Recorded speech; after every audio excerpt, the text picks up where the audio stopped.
Hello, and good morning / afternoon / evening to whenever you may be listening to this episode. Good morning, good evening, and good night. Yeah, and we'll close it with that. Have a great one, ladies and gentlemen. No, on the real, welcome to another weekend roundup of the From Cameras to Couches podcast. I, as usual, am your host, Zach Davis. And I am, as not usual, am your host, Zach Davis. She's Amelia Perez Davis. No, please don't make me that. Yeah, I'm putting you in that bottle.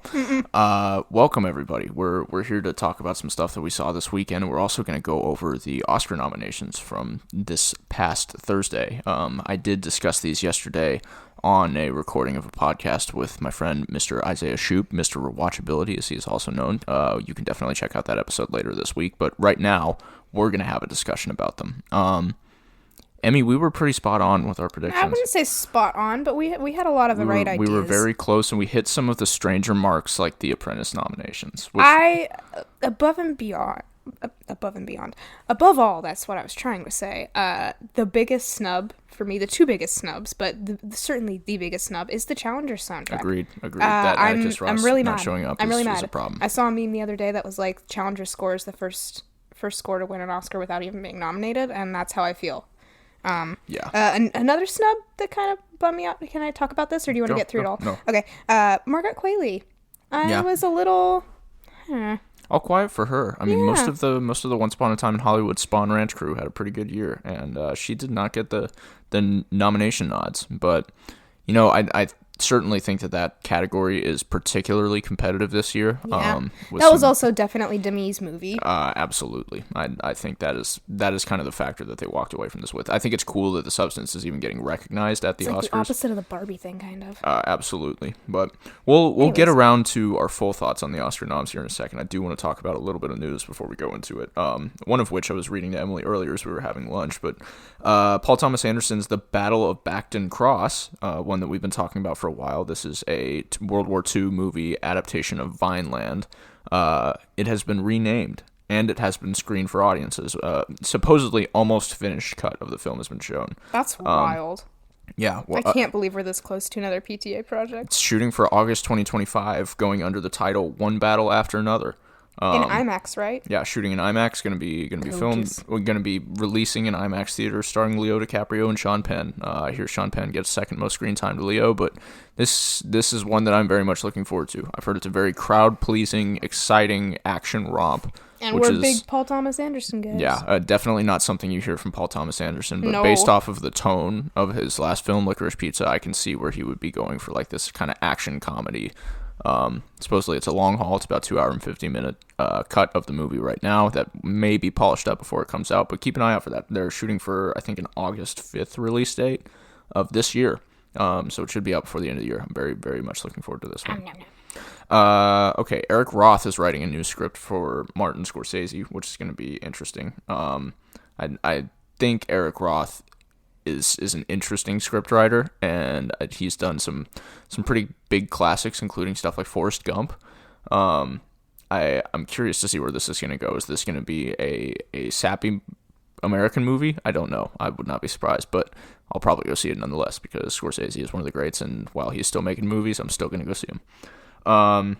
Okay, weekly Christopher Nolan update. John Bernthal has joined the cast of The Odyssey. Day by day, we get a new tidbit about this movie. We get further and further away from the actual... And Tom Holland is officially announced to be playing None of these people look like Greek. No, that's what honestly, I did really love Paul Mescal in Gladiator 2, because he's got a very Grecian Roman face. Yeah, he definitely does have like a Caesarian air to him. Mm-hmm. I think he's a little too Irish, a little too wimpy. But definitely has more of that. Not the people call it the Instagram face. Yeah, for sure. I don't know. Contrasting him and Russell Crowe, it's a no. I actually saw something about how many awards the Gladiator 1 got nominated for versus the one Oscar that Gladiator 2 got nominated for. I honestly think that's pretty self-evident just of the movie. I'm not saying that as a disagreement. I'm just saying it's kind of a shame. I'm not A lot of people were talking about Gladiator Denzel. 2 necessarily. Yeah. Well, you don't want Denzel with a Boston accent telling people off in the... Gosh. I have some news.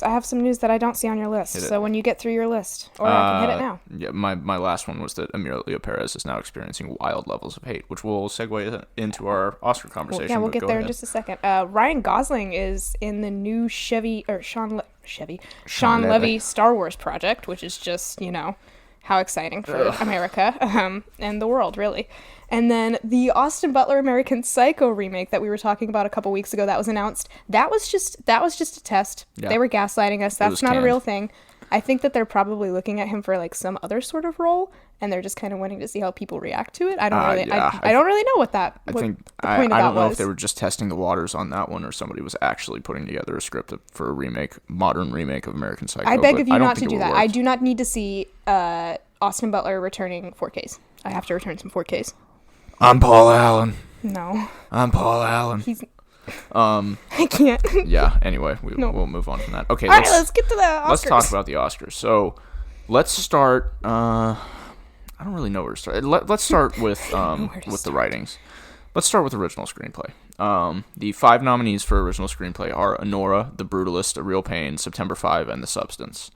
The only one of these that I haven't seen at this point is September 5. Yeah, and I've heard the screenplay is not the strongest part of that movie, so it's a little interesting. There was a lot of hype for that movie, and then I never it just kind of we talked about it. I remember when it was in theaters, I didn't go see it, but it was in theaters for 3 days here, wasn't it? Yeah, it was. It was not, very brief. Not a very big movie, but it's interesting to see it show up here. Also nice to see Coralie Farge get a nod here for The Substance. I think. Yes. I think David Cronenberg will be very pleased to see that. Is she the only female writer on this list? I mean, aside from Mona co-writing The Brutalist, I think so. Yeah. Good for her. Yeah, and she certainly earned Women. Yeah, I think this is probably going to go to. It's between Anora and The Brutalist. I don't think that there's any room for A Real Pain, September 5, or The Substance to win. I feel like if The Substance is going to have a rough night, that this is probably the win it will get. But I definitely think it's down to Anora and The Brutalist. And if The Brutalist is going to sweep the show, it will definitely take it.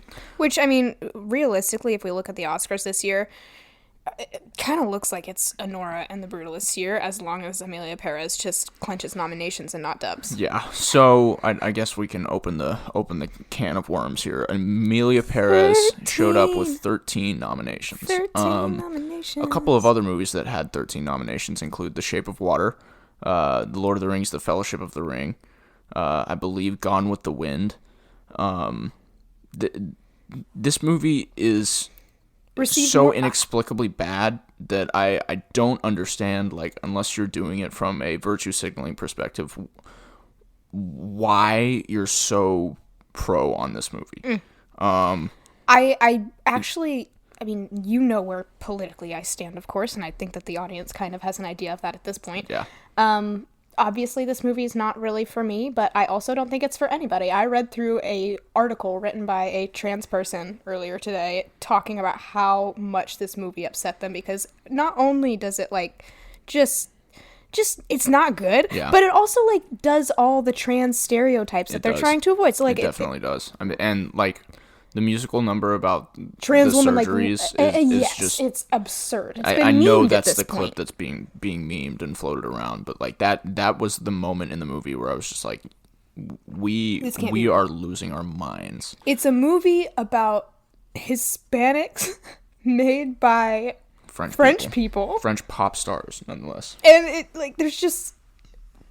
They're trying to represent so much, and in doing so, they give such poor representations of everything that they're trying to show. I have yet to see somebody defend this movie from a filmmaking perspective. I have yet to see anybody defend this movie. I've seen a couple of people that are definitely focused on some of the more kinds of kindness aspects of it, and how it's just why would we be bad to this movie? But I think that. I think that's kind of invalid at this point, because it's just active. The only reason you would be put in a position to really expect more out of this movie than what it's going to give you is if you're looking for a reason to represent a certain group of people, and I think it's a poor representation of that group of people in particular. And I don't know. I've seen much better versions of representing trans stories through media than this, and I'm kind of baffled by the way that this has been treated by the critical scape over the past couple of weeks. But it's mind-blowing. It is what it is. So moving on with Oscar nominations. Yeah, let's go to adapted screenplay. We'll continue here with Emilia Perez getting its nomination. Conclave is also on this list, A Complete Unknown by James Mangold, which has kind of popped up out of nowhere and really showed up at the Oscars with 8 nominations total. It got a lot of action that I did not think it was going to get. That press run. What's her name? The first time Oscar nominee. It starts with an M. Yeah, it starts with an M. I can't remember. Joan Baez, the guy that plays Joan Baez. We'll get there. Nickel Boys and Sing Sing are also on this list. Good to see those two on there. Kind of sad the way that, I've talked about the way that both of the marketing was handled for those and how it's been a very, very mediocre year for A24's ability to promote stuff like that. I've been dying to see both. But they kind of put all of their berries in the Brutalist basket, and I think that might have been the right call. So we'll definitely find out. Why were they so giving with Heretic, but withholding Nickel Boys and Sing Sing? I think because Heretic's easier to sell to somebody than Sing Sing is. And I think Sing Sing would have been an easier sell to people than the Brutalist is. But I think the scale too of much the to Brutalist handle. is And I guess Heretic does fall into that other A24 the A24 horror category a little bit better, so it appeals to that group of definitely. A24 fans. Okay, let's move on to music. Best original score. Nominees are The Brutalist, Conclave, Wicked, The Wild Robot, and Emilia Perez. Yes. Yeah, no. I'm not going to do this all night. Why? This also just hurts because we've been on a real musical rampage lately, and just everything that I've seen is like a slap in the face. No, literally, it's embarrassing. It's the musical numbers are. I was watching one of them again last night. It's one of the first ones that Zoe Saldana does, but it's not the one where she's out on the street. And just the background vocals, it's what? Is it the one where she's in the office talking about when her life's going to begin and stuff like that? And it's just so poorly produced. I don't get it. I don't understand. It looks like a C grade music video. This movie baffles me. Yeah, I'm blown away by the amount of. But yeah, like I said, I can't keep doing it all night. I think Taylor Swift probably voted for this at the Academy because I think she's a member. Please, Wicked and The Brutalist, I think, are the two for this one. I think if Wicked's going to get any any awards this evening, it's going to be for best score, which is a little weird. I think it's a little funky that especially Dune Part 2 score is ineligible, but I think we discussed this a little bit. We did. Which I guess they did technically recompose some of it and rework a little bit of it, but it's still an adapted score. Yeah. It's not an original. To me, it's not an original score. Yeah, I totally agree with that. I am not a member of the Academy, and I have no say. Truly, I also would not have picked Emilia Perez. I think The Brutalist is the best score of the year. Delicious. Give it to me, please. And I'm certainly going to continue that. Okay, let's talk about film editing. The nominees are Anora, Sean Baker, and The Brutalist, David Jansko. Conclave, Nick Emerson, Emilia Perez, Juliet Welfling, and Wicked, Myron Kirstein. Give it to Anora. Please, I beg of you. Sean Baker did so much for this movie. Is the one for Anora. Okay, not the one, because I've been singing it on this podcast every episode since I saw Anora. Mikey Madison, give her Oscar, please. But please also give Sean Baker his Oscar for editing. He doesn't have to take it for directing. I know that that's going to go to somebody else. I know who it's going to Let's see. He produced, wrote, edited, directed, and probably fed everybody on set. Spoon fed them. Yeah. He just did everything. He did everything for this movie. But particularly the editing in this movie is very, very good. I think this should be Sean Baker. Yeah. I think that the performances, if Yuri Borisov and or Mikey Madison wins for their performance in this movie, you have to give the director to Sean Baker because those performances do not come without excellent directing. I don't think that both of them will win in those categories. I think that's where it's going to kind of fall. But let's just go ahead and get into directing then. Actually, let's do cinematography first. Okay, so we got The Brutalist again. Greg Fraser for Dune Part 2, one of Dune's few nominations tonight, but not its most major. Emilia Perez again. What is even happening? Cinematography? I'm sorry. Ed Lachman for Maria and Jarin Blaschke for Nosferatu. The only Robert Eggers nod at this time, which I think is not unreasonable, because it's just so competitive this year, and I don't think Nosferatu really had the buzzer beater moment. It definitely had its pop culture moment, but I don't think it had the same kind of influence on the Academy as it did on modern generational people going out to go see this movie, because there have been a lot of them. What an interesting phenomenon Nosferatu has been. Like, yeah, definitely. What a thing. I think, again, it has to go to The Brutalist, but we've already done our predictions, so I don't know why I'm just like picking my favorites, but golly, but hey, I mean, yeah, enough said. Okay, let's get into directors, and then we'll get into... We'll start with the acting stuff. Yes. Okay, Honora for Sean Baker, The Brutalist for Brady Corbet, James Mangold for A Complete Unknown. Really interesting slide into the end there. Like I said, A Complete Unknown just kind of showed up and showed out for this. But Mangold showing back up even after Ford versus Ferrari, kind of weird. Not for this movie, I don't think. That's just my personal opinion, but hey. Not for this movie with the competition it had. Like, if it was a weak year and A Complete Unknown was one of the better movies to come, which I'm not saying it wasn't one of the better movies to come out this year, but if it was like one of the best movies to come out this year, sure, maybe. But we've had a really, really intense year and too much going on. Yeah, we already talked about Mangold a bit, but I mean, his more recent stuff has been a little frustrating. And I mean, since he did Indiana Jones last year, and that was just kind of, I mean, the reviews were mixed on that, to say in the least. That's just wild to me that he made Indiana Jones and then A Complete Unknown. Yeah. I mean, he also did Walk the Line and then The Wolverine, so he's just got some interesting choices.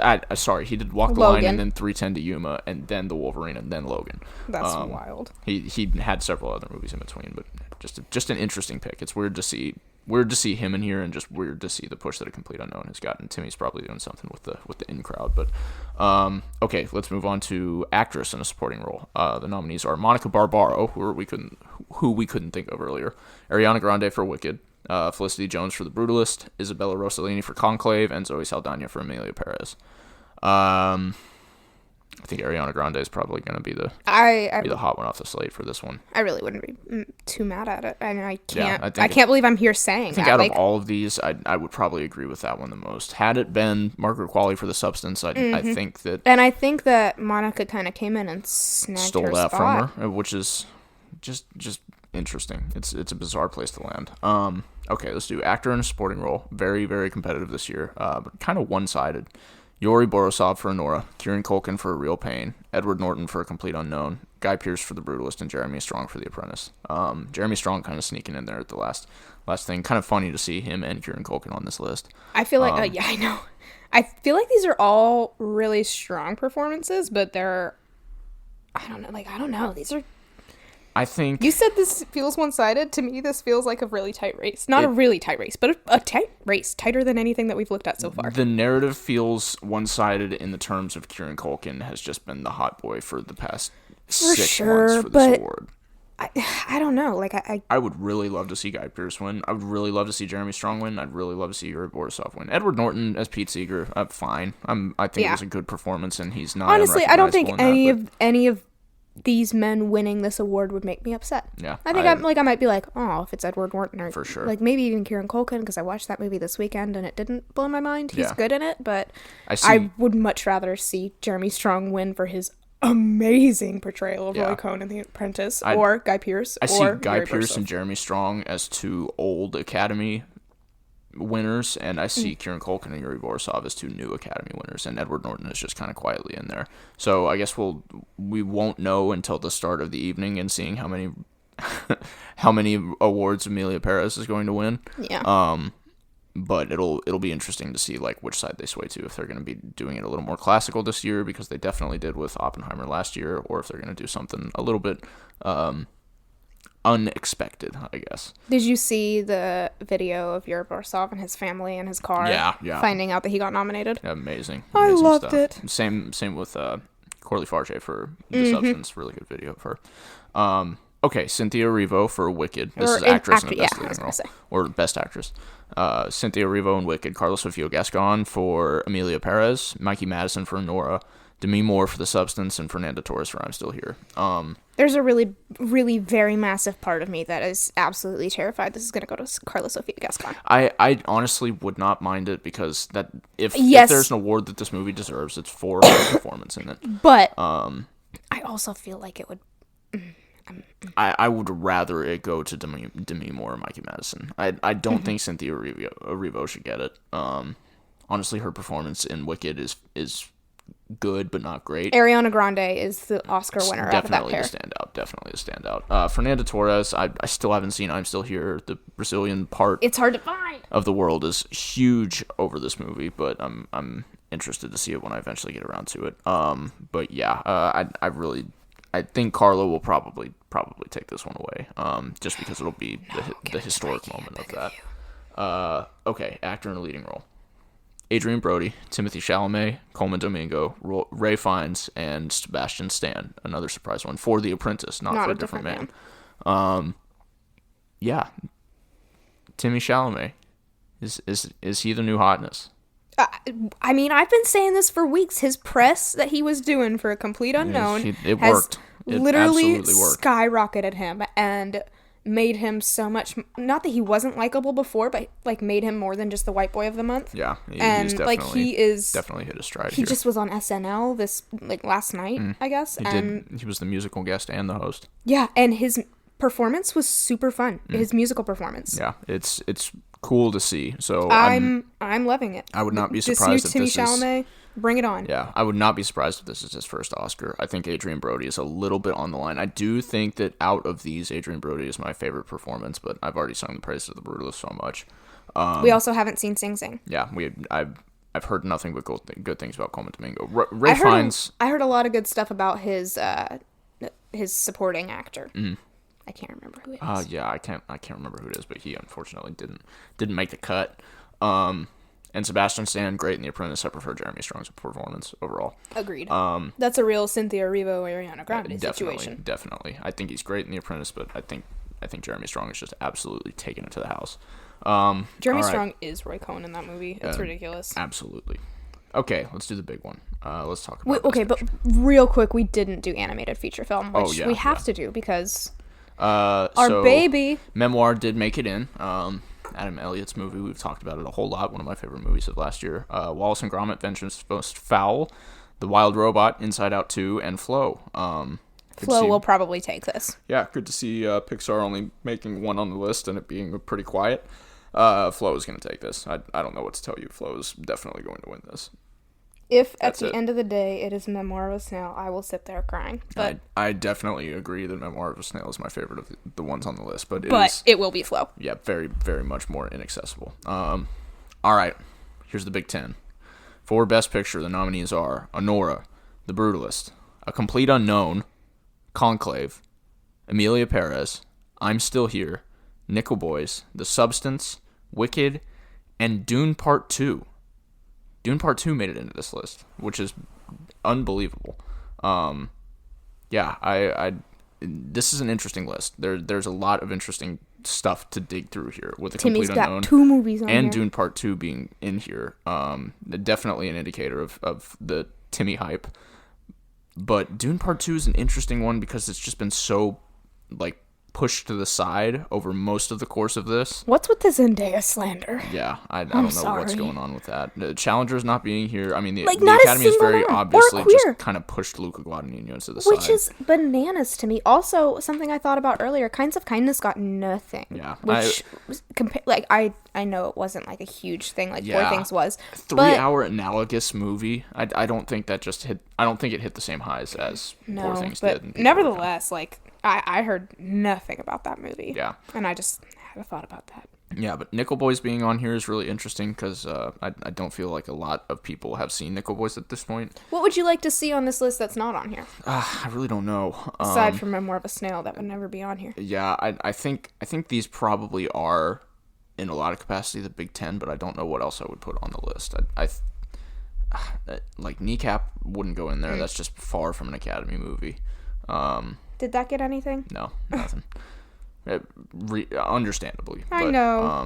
Should have gotten like Best International Feature or something. I wonder if it is on the list for Best International Feature. Let me see. I feel like I would have heard about this. No, it is not. Seed of the Sacred Fig from Germany. France, Amelia Perez. Denmark, The Girl with the Needle. Brazil, I'm Still Here. And Latvia, Flow. Yeah, Amelia Perez will get that one. But yeah, Best Picture is going to be an interesting conversation this year. I still think it should be The Brutalist. The Brutalist or Nora. Amelia Perez is also very hotly in the conversation and may sneak attack win this. Yeah, we'll definitely talk more about that in the coming weeks as we start to see some more results of it. But those are the Oscar nominees for your Oscars 2025, which will, I believe, be the first week of March this year. I think it's like March 5th or something. Yeah, so prepare yourselves. We'll definitely be covering that. So let's... just a couple quick things I wanted to say not in preparation, but because of the Oscar nominations, and I feel like a lot of things have been available on streaming now. Yeah. So I got to watch a couple things that I hadn't seen yet, one of which was not nominated for anything, but I have been wanting to see for a while, Saturday Night. I love Lamorne Morris. I am a New Girl. That is my favorite show. If you ever watch a movie with me, there will be some point where I look at the screen and say, oh, they were in New Girl. It's been happening for 15 years now, I can assure you. 15 years. Anyways, Lamorne Morris was in New Girl. That movie was all right. That movie was okay. It was fine. It was enjoyable. It was slower than it needed to be for something that was... It's supposed to be so intense? Yes. It didn't work in a lot of places, and that's really all I have to say about it. But I have 3 more things to say about it. Give me more of Lamorne Morris, please. Give me more of young Billy Crystal, whoever that is, who actually just nailed Billy Crystal's voice like 100% and his mannerisms. Way to go. And give me more of Willem Dafoe and those sunglasses. And that's all I've got about that movie. Yeah, Cooper Hoffman. I was really disappointed by him. That was my other one. Give me more Cooper Hoffman. Sorry. Yeah, I think he should have been in more of this movie. What else did you see? I also saw A Real Pain. And it kind of... I really liked it for like the first hour, and then I was like, what's happening? And then I finished it and I was like, that kind of felt pointless. You were not the only one that shares this sympathy. It feels really meandering towards the back end. Yeah, like sometimes I worry I just like miss things, or I'm like, maybe I'm not intellectual enough to get it, but this one I think it's overall just a very personal story to Eisenberg and the way that he wrote it, and it very much tells the two sides of his nervy and I guess calculated but emotional personality. And I do think that is cool, like the duality man and the bond that they share. But yeah, overall, I don't think this is like super like it was supremely great. It was like literally the last scene. I was like, oh, they're exactly back where they were at the beginning, and I don't feel like either of them has really gleaned much from this experience. Yeah, and you know that often lends itself to reality in a lot of forms. For sure, but like I mean, but it doesn't make for very compelling storytelling. Correct. And especially if there's like nothing that there are moments of this where there's like a faint glimmer of, okay, this is very clearly real world application stuff that we're having here, like that conversation that he has around the dinner table that Jesse does after Kieran leaves and says he has to go to the bathroom. I loved that sequence. But I think the lows out. There's not really lows in this movie. It's just kind of like a high and then medium. It was very much like Saturday Night for me. Like, these were just 2 movies that I watched, not one after the other within the same day, but pretty recently within each other. Yeah. And I was just not thrilled by. Yeah, I totally agree.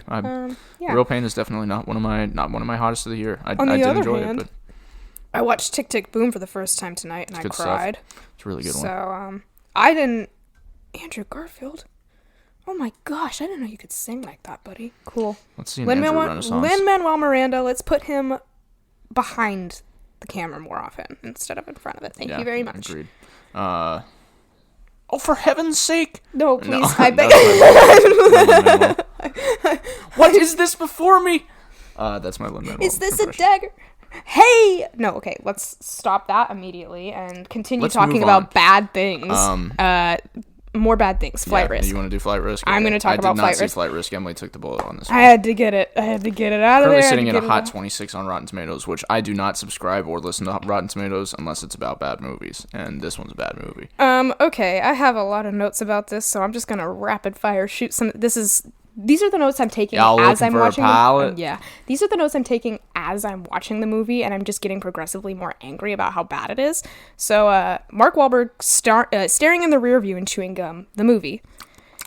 Every decent part of this movie I saw was in the trailer. No one can possibly get tased for that long and not fold. The bald cap is awful, and Mark's forehead is too expressive to work with it. It just doesn't. No, like, it's the most obvious bald cap I've ever seen. It really bothered me a lot. And then you just have Mary Downton and Eric Foreman. Like, Mary Downton's trying to just do this dramatic, dumbfounded stare, and she's agape, her mouth's agape, and Eric Foreman is trying to be the comedic relief with every line he delivers, and it was just frustrating. And This movie was #1 at the box office this weekend, by the way. Cool, great. I'm so glad it was. Carry On should have hit theaters, and this should have been the shitty Netflix movie. Because I would have much rather seen Carry On in theaters. Carry On is such a joy. And also, I think one of Netflix's highest rated movies of all time. Not rated, watched movies of all time. This movie, it goes between, like, trying to be so serious and then trying to be funny. Like campy. Not campy, just funny. Like, I can't remember who plays Eric Foreman in That 70s Show, but he's in this movie, and he literally is just trying to be funny with every line in the middle of, like, serious. It's just not. The word like fantabulous is said. It's like Mel Gibson when he was on the phone with his wife. He was just trying to be funny. No. I think you're thinking of Charlie Sheen. No, I'm thinking Mel Gibson. I will not recount what he said to his wife. But, I don't know if you caught that, but the word fantabulous was used in this movie. If I was ever to leave a theater, this would have been the movie. This would have been a movie. I said this at 9:28, and the movie started at 8:40, and then I documented 4 more times where I was thinking about leaving the movie. Dirk Diggler, stop singing, I beg of you. Y'all looking for a pilot? It's just a bottle episode. Yeah. But the worst bottle episode. And a bottle episode that cost $26 million. They literally, like, there's a point where they fly a plane, like, through this whole, like, snowy part of this mountain, like, the top of the mountain, and zero damage to the plane. Yeah. Like, 2025 equivalent of a Steven Seagal movie. Yeah, absolutely. I think there's a very big mentality that the people want action back, and this is not the way to get it, Mel. That's pretty much the end of my rant. Honestly, let me look at something real quick. I'm curious to see what the budget for Hacksaw Ridge was against. I'll try to keep rambling about it. There's a point where a character is dying, and, like, within $40 million for Hacksaw Ridge, 26 for Flight Risk. Hacksaw Ridge is it also like came one of the most out incredible comebacks of all time. 2018. Okay. I think. Still. Damn shame. I mean, Mel, the new ambassador to Hollywood. Not a good note to start off on, pal. Well, this is the same guy that did On the Line. So, yeah. What are we? I don't think we can say anything about Mel Gibson that hasn't been said about him in Hollywood at this point. Bless it. But yeah, rest in peace to potentially that man's career. Okay, I went and saw Steven Soderbergh's Presence tonight. This is an interesting movie. I was correct in my assumption. I had not read much press behind this movie before I went and saw it. But I did, like, kind of gather from the trailer that it was going to be shot from the perspective of a spirit that is haunting this house, and I was almost right. It's a spirit that's mostly just haunting this family, but also is haunting this house by the end of it. This is a pretty interesting movie. I'm kind of tempted to spoil it here just so I can open up a conversation about it, but don't, because I want to see it. Okay, I'll definitely hold out on it. We can have a conversation about it on the next roundup. Give people a little more time to see it. I realized one thing during this movie. God, modern nuclear families are boring. actually, you know what? Let me back up on that. The way that they're written by Steven Soderbergh is incredibly boring. These are DoorDash aficionados. And iPad kids. Yes and no. Like the teenagers in this are pretty teenagery, but also. Do they do the lingo? Do they do the slang thing? Yeah. Gah! There's a point in the movie where this is just so not lit. Basically it's a mom and a dad and a daughter and a son, and the daughter is close with the dad, the son is close with the mom. And the son gets home from school and brings a friend home and introduces him to the daughter, and they go back to his room and he's like, dude. He's like, what? He's like, how about that? And he's like, no, don't think about it. Don't even try. And he's like, I don't want no smoke. I don't want no smoke. He says he doesn't want smoke twice. Come on, Steven. You're like 47. And this is that thing that I was talking about that ages movies. Like, it's bad. I do think this movie is pretty impressive for like the budget and the scale that it's shot at, because it feels really. There are a couple of very draggy moments in it, but it feels like it is effectively making use of the like not innovation, but just the idea of the first person perspective. It has a really wide FOV. It's got like an 110 degree FOV, so it just looks like everything comes down to a focal point to some degree. It makes it look like 2-point perspective shots where you're just like looking down this tunnel. Weird. And it makes really good use of camera placement in a lot of points. Like there are a lot of sequences that I saw in this where I was just like, and that is the idea that sparked this whole movie. Like when a psychic medium comes over to the house and the presence like floats down the stairs and goes right into her face and she gasps because she can feel it. Stuff like that. I think that's effective, and that's a cool way to use this. But it does get kind of grating and a little motion sicky at a couple of points. It makes interesting use of it. I think the script for this overall, like the dialogue is fairly weak, but the story ended up being pretty interesting, and I like the way it was framed. It was far from like revolutionary, but it ended up just being a good time. I gave this a 3 out of 5. I thought it was good. I thought a lot of it worked better than it should have, and on a $385,000 budget, which is probably less than the house that they shot it in. That's not a lot of money. Yeah. Lucy Liu's in it too, and she's present, like a lot of the actors in this movie. They very much feel like framework for where the story is trying to go more than anything. I don't think the acting is anything outstanding in this, but the teenage daughter was pretty good.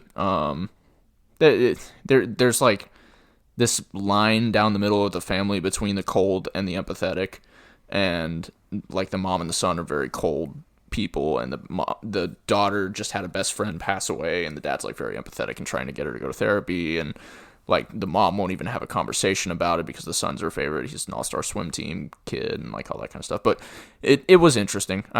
I sat through its runtime, and I had some fun with the highs of it, and most of it I was not really tuned out, but just kind of absorbing it. And it didn't feel like anything I needed to look any farther into than I was looking at it. I was going to say, that kind of answered my question, but I was going to ask you, I mean, this has an hour, 25-minute runtime. Yeah, do you think there short. Was any fat to be trimmed or anything else that you would have liked to see? I would have liked to see this as a short film. I think it's a good concept, and the feature film length was probably the thing that lended it the least amount of strength. Because I feel like you have to do a lot of gap filling in. I feel like horror movies, like I know that a lot of people do like horror short films, and I love that, but I really just do feel like horror movies fit that format so well, and you can get everything that you need to in that time period and get all the scares in.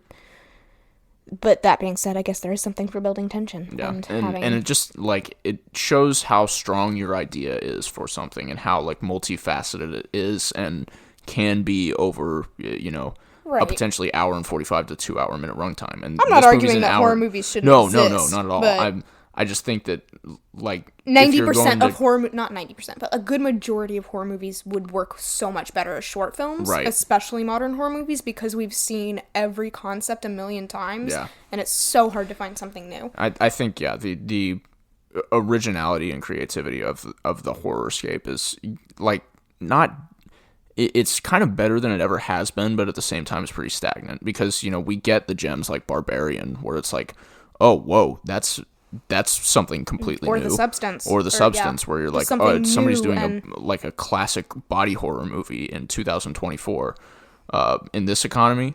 But I don't know. I feel like there are so many things that we see that are just perfectly bland. There are a couple things I'm excited for, though. I'm definitely excited for Osgood Perkins the Monkey. That I'm looks excited like it's going to be a nice score. I'm excited. Companion is something Opus that Companions comes out next Thursday, week. We'll definitely see that. That and Dogman are opening next week, which we'll definitely cover. I'm kind of on the fence about Dogman. I can't tell, but it's got the same art style as the Captain Underpants series, does it not? I'm pretty sure. I don't know who's involved with that project. I'm not too into that facet of animation. Yeah, that was a blind spot for me as a youth. But anyways, it could be middling, but yeah, Companion will be the big one next weekend for sure. Well, I guess that rounds up our conversation about horror movies pretty much. So, all of that to say, I think that's pretty much it. We'll do our weekly highlight this week. Have you been having a hankering for anything that you want to nominate? Oh, I don't have anything on my heart at this particular second, but we can certainly. I'll brainstorm and throw something up on the poll, brother. You know me. Yeah, we'll have a conversation. I'd certainly be down for a Billy Wilder or something since I've been watching back through those, and I can talk about The Apartment a little bit. We can. How about The Producers versus The Apartment? What if we did double producers? 1969 versus 2005. Talks about them both. I'd be down for something like that. Let's do The Producers, both 1970 or 69 and 2005 versus The Apartment. How about that? You just really want to talk about The Apartment, and I'm down with it. We can do that for sure. Just to give the voting power back to the people, because it's been a couple of weeks since we've had a poll up. Yeah, that's true, because we did. Okay. Anyways, thank you guys for listening to us discuss what we're gonna do for our weekly highlight. This is how we process things. But we'll have that poll up a little bit later on this week. And other than that, I hope you guys have a fantastic rest of your week. Thank you for us listening to how much we hate Emilia Perez and love Honora and the Brutalist. Because you know what, he's a Brutalist boy. I'm an Honora girl. At our cores, this is what we will be. Yeah. The Brutalist. Go see the movie, please. Honora, please, it's go still see in the a movie. theater Do near not you. take your It's still child. in some theater near you. Don't take your children to either of these movies. Yeah, please do not. Don't take your mom to either of these movies. Yeah. Your mom will not appreciate Felicity Jones. Mom, don't go see either of these movies. Please don't. Ladies and gentlemen, I hope you guys have a fantastic week. Love you. Bye. Bye.